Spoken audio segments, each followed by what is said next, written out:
would not be to fight a war against Russia, not an on-standing war, not a war of attrition, which they keep telling me they're going to do. So with their propaganda, they call this a war of aggression from Russia. And you should know that's a lie, because the CIA went in like they always do and tried and overthrew Ukraine. Overthrew a duly elected government. They always leave that out, ain't it funny? All these, when you remember when they first had all these morons with these Ukraine flags and how they propagandized you, Ukraine, and Russia's so bad, Russia. They always leave out the simple fact that the CIA was up to their despicable behavior again by overthrowing a duly elected Ukrainian government. They always leave that out of the equation. Ain't that funny? That's never none of your propagandist news.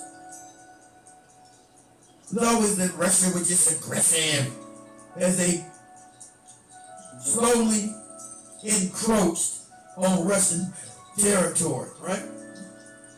If you guys don't know, let me take you down memory lane here.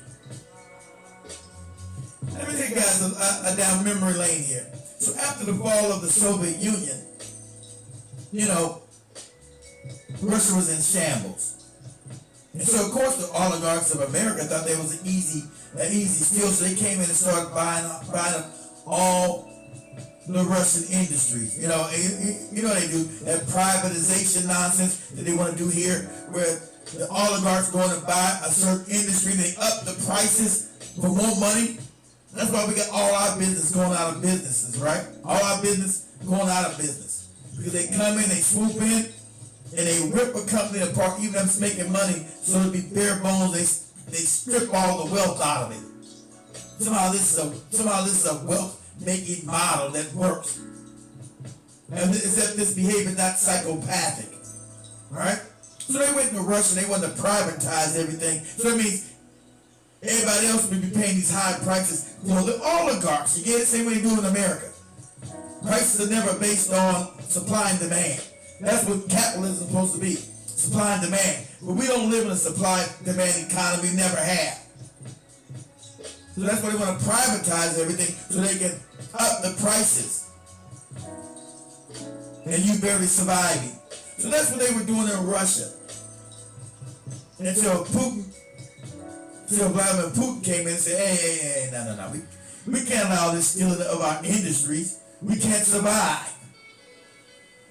We can't allow you to privatize all our industries, and we can't pay for said functions of the country. We can't afford to even live here. And that's what happened in America. Isn't it funny? That's what's happened in America, because they've been long bought our Congress and Senate. That we can no longer afford to live in the very country that we were born and raised in, and propagandize that America's so greatest. I'm a one in the world. But no one can afford to live here. We can't afford it. You work all damn day, every day. We can't even pay. At the end of the damn 2 weeks, when we get our pay, we can't even afford to live. Can't afford the rent. Can't afford the groceries. Can't afford the car that we got that's falling the fuck apart. Can't afford the gas to put in the car. Then to go work on our slave jobs that we're not getting paid nothing to have.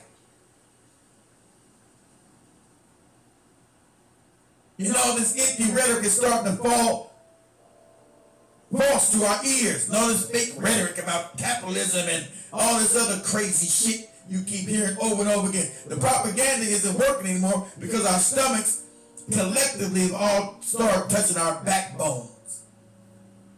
We've been so propaganda. America's great. Can't nobody afford to live here.